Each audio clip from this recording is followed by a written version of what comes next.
East Bengal regiment Bangladesh সেনাবাহিনীর সবচেয়ে ঐতিহ্যবাহী পদাতিক বাহিনী। সৌম্য, শক্তি, ক্ষিপ্রতা এই মূল মন্ত্রে উজ্জীবিত হয়ে জীবন বাজি রেখে দেশের স্বাধীনতা, সার্বভৌমত্ব ও শান্তি রক্ষায় নিয়োজিত নির্ভীক অকুতভয় এই টাইগার বাহিনী। মেজর এম এ গনিকে ইস্ট বেঙ্গল রেজিমেন্টের জনক বলা হয়। দ্বিতীয় বিশ্বযুদ্ধের সময় ব্রিটিশ সেনাবাহিনীতে বাঙালি মুসলমানদের নিয়ে গঠিত হয় 1256 ও 1407 পায়োনিয়ার কোম্পানি। সেখানে মুসলমান সৈনিকদের সাহসিকতা মেজর গনিকে মুগ্ধ করে। তার ঐকান্তিক প্রচেষ্টায় 1948 সালের 15ই ফেব্রুয়ারি প্রথম ইস্ট বেঙ্গল রেজিমেন্টের প্রতিষ্ঠার মধ্য দিয়ে আনুষ্ঠানিকভাবে যাত্রা শুরু করে the East Bengal Regiment. East Bengal রেজিমেন্টের ব্যাটালিয়ন সম্প্রসারণের সাথে সাথে রিক্রুটদের প্রশিক্ষণ ও রেকর্ডস সংক্রান্ত কার্যক্রমের প্রয়োজন দেখা দেয়। সেই লক্ষ্যে 1 জুন 1950 সালে ঢাকার কুর্মিটোলায় ইস্ট বেঙ্গল রেজিমেন্টাল সেন্টার বা ইবিআরসি স্থাপিত হয়। 1953 সালে ইবিআরসি তার বর্তমান অবস্থান অর্থাৎ চট্টগ্রাম সেনানিবাসে স্থানান্তরিত হয়। ইস্ট বেঙ্গল রেজিমেন্টের ইতিহাস অত্যন্ত সমৃদ্ধ ও বীরত্ব গাথায় পরিপূর্ণ। স্বাধীনতার পূর্বে 1965 সালের পাক ভারত যুদ্ধে এই রেজিমেন্টের সৈনিকগণ অনন্য বীরত্বের স্বাক্ষর রেখেছে।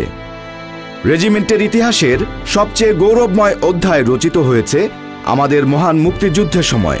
মহান স্বাধীনতার জন্য এই রেজিমেন্টের 944 জন বীর সেনানী বীরত্বপূর্ণ লড়াই করে আত্মাহুতি দেন। 289 জন সদস্য অনন্য দেশপ্রেম, কর্তব্যবোধ ও সাহসিকতার জন্য খেতাবপ্রাপ্ত হন। তাদের মধ্যে সিপাহী মোস্তফা কামাল ও সিপাহী হামিদুর রহমান বীরশ্রেষ্ঠ। ইবিআরসি মূলত ইস্ট বেঙ্গল রেজিমেন্টের নবীন সৈনিক তথা রিক্রুটদের প্রশিক্ষণ প্রদান এবং রেজিমেন্টের সকল সদস্যের রেকর্ড বা নথিপত্র সংরক্ষণের দায়িত্ব পালন করে থাকে। প্রশিক্ষণ, রেকর্ডস এবং প্রশাসনিক এই 3টি শাখার মাধ্যমে এই সেন্টার পরিচালিত হয়। এই 3টি শাখার কাজ সমন্বয় করে থাকে সেন্টার সদর দপ্তর। প্রশিক্ষণ শাখার অধীনে প্রশিক্ষণ ব্যাটালিয়ন রিক্রুট প্রশিক্ষণের কাজে নিয়োজিত। বীরশ্রেষ্ঠ সিপাহী হামিদ কোম্পানি, বীরশ্রেষ্ঠ সিপাহী Mostafa company, major M A Gani company, general Osmani company, বীর উত্তম শহীদ সুবেদার বেলায়েত কোম্পানি ও শহীদ নায়েক মনির কোম্পানি এই 6টি কোম্পানির সমন্বয়ে গঠিত প্রশিক্ষণ ব্যাটালিয়ন। এর পাশাপাশি রিক্রুটদের প্রশিক্ষণ প্রদানের জন্য রয়েছে একদল দক্ষ ও অভিজ্ঞ প্রশিক্ষক। রিক্রুট প্রশিক্ষণের মূল লক্ষ্য হল একজন অসামরিক তরুণকে সৈনিক হিসেবে দায়িত্ব পালনের জন্য যোগ্য করে তোলা। 4টি আঙ্গিকে এই লক্ষ্য বাস্তবায়ন করা হয়। এগুলো হচ্ছে সামরিক প্রশিক্ষণ, অসামরিক শিক্ষা, চরিত্র গঠন ও সামাজিক রূপান্তর। ইবিআরসি সমাজের বিভিন্ন শ্রেণী ও স্তর হতে সেনাবাহিনীতে যোগদানে ইচ্ছুক একদল উদ্যমী তরুণকে সেনাবাহিনীর প্রচলিত প্রথা ও আচার আচরণে অভ্যস্ত করে গড়ে তুলতে প্রয়োজনীয় পদক্ষেপ নেয়। প্রশিক্ষণের শুরু থেকেই প্রশিক্ষণার্থীদেরকে সৈনিক জীবনের দৈনন্দিন কার্যক্রম, একজন সৈনিকের জীবনযাপন পদ্ধতি, আচার আচরণ, বিধিমালা, পোশাক পরিচ্ছদ পরিধানের নিয়মাবলী, সামাজিকতা ইত্যাদি নানান অভ্যাস করানো হয়।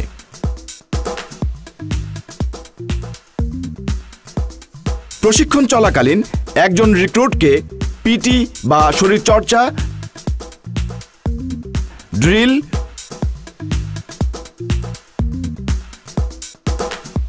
অস্ত্র প্রশিক্ষণ, মৌলিক মানচিত্র পঠন এবং মৌলিক রণকৌশল শিক্ষা দেওয়া হয়। এছাড়াও রিক্রুটদের আত্মবিশ্বাস বৃদ্ধির জন্য রয়েছে confidence building training, speed march, cross country run, অস্ত্রবিহীন দ্বন্দ্বযুদ্ধ এবং মুষ্টিযুদ্ধ সহ নানা ধরনের দুঃসাহসিক এবং রোমাঞ্চকর প্রশিক্ষণ। এই সমস্ত প্রশিক্ষণ প্রশিক্ষণার্থীদের শারীরিকভাবে শক্তিশালী করে তোলে। নিয়মিত কঠোর প্রশিক্ষণে তারা হয়ে ওঠে দক্ষ ও আদর্শ সৈনিক। জাতীয় ও সেনাবাহিনী পর্যায়ে বিভিন্ন খেলাধুলায় ইস্ট বেঙ্গল রেজিমেন্টের রয়েছে অনন্য সাধারণ অর্জন। অতীতে এবং বর্তমানে বিভিন্ন খেলায় জাতীয় দলের হয়ে সুনাম কুড়িয়েছেন এই রেজিমেন্টের বহু সদস্য। এই কথা বিবেচনায় রেখে ইবিআরসি নতুন খেলোয়াড় তৈরির লক্ষ্যে সুদক্ষ প্রশিক্ষকগণের অধীনে ফুটবল, ভলিবল, বাস্কেটবল, রাগবি, মুষ্টিযুদ্ধ ও সাঁতার এর নিয়মিত প্রশিক্ষণ প্রদান করে থাকে। রিক্রুটদের খেলাধুলার মানোন্নয়নের জন্য এই সেন্টারে রয়েছে সর্বাধুনিক সুযোগ সুবিধা। শরীর গঠনের জন্য রয়েছে অত্যাধুনিক জিমনেশিয়াম।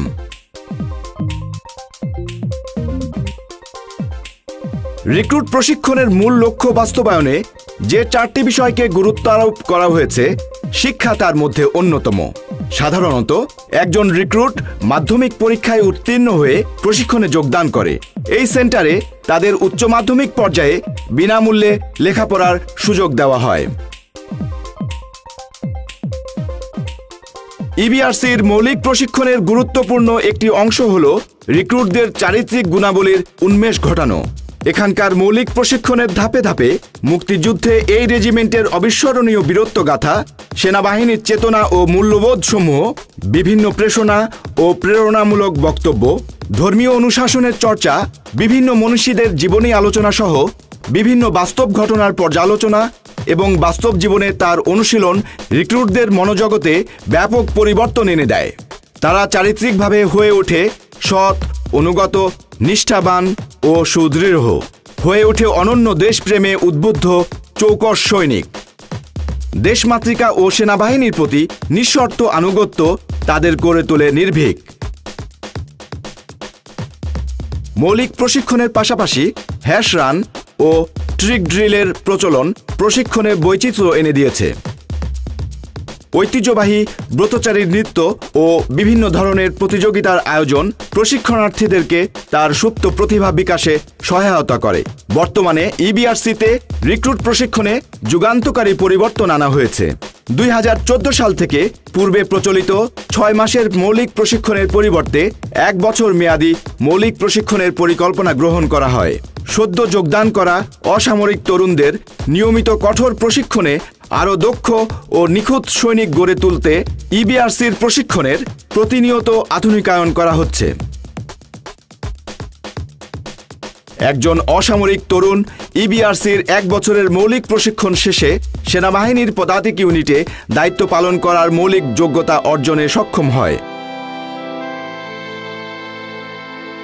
উঁচু মানের পদাতিক বাহিনী ব্যতীত কোনো সেনাবাহিনী উঁচু মান অর্জন করতে পারে না।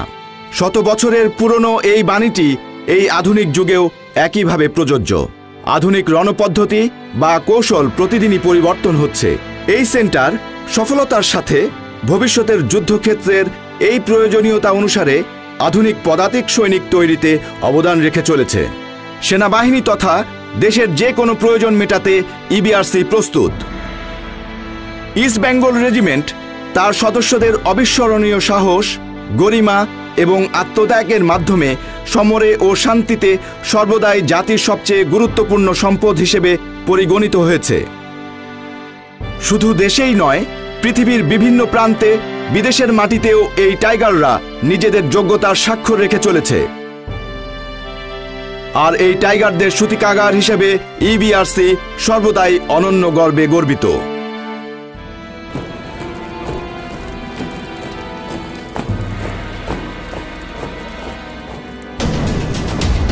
ইস্ট বেঙ্গল রেজিমেন্ট, সৌম্য শক্তি, ক্ষিপ্রতা।